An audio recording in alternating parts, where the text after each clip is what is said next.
ด่วนพี่น้องถือว่าเป็นข่าวที่เศร้าเครื่องบินทหารได้ตกอยู่อำเภอจอมทองจังหวัดเชียงใหม่หลังขึ้นบินได้เพียง70ชั่วโมงเท่านั้น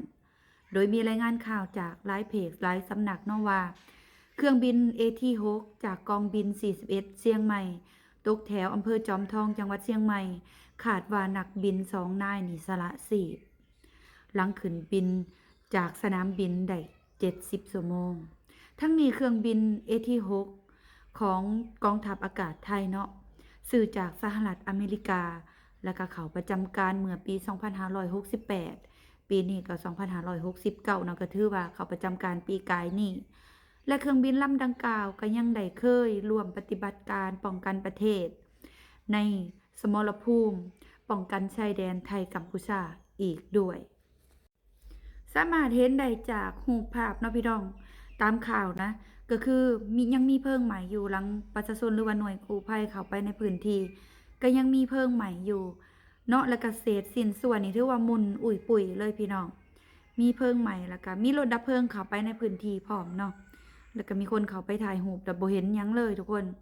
แล้วก็สัญญาณของนักบินอีหยังต่างๆก็บ่ทันได้มีรายงานออกมาแนวใดเนาะแต่ว่ามีข่าวขาดออกมาว่าอาจจะสละชีพแล้ว2นายต้องขอแสดงความเสียใจนำเนาะกับนักบิน2รายและก็ครอบครัวของเพิ่นแต่ว่าในช่วงนี้ก็มีข่าวเครื่องบินตกอยู่บ่อยครั้งเนาะบ่ว่าจะเป็นเครื่องบินขนาดน้อยอยู่โคลอมเบียก็ยกลำเนาะ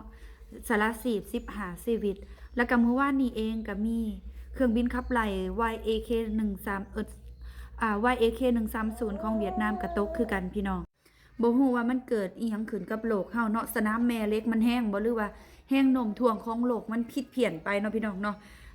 จังไดก็ต้องได้ระมัดระวังพี่น้องการเดินทางทางอากาศก็ใช่ว่าสิปลอดภัยเสมอไปได้พี่น้องเอ้ยชีวิตแค้นอยู่บนเส้นได้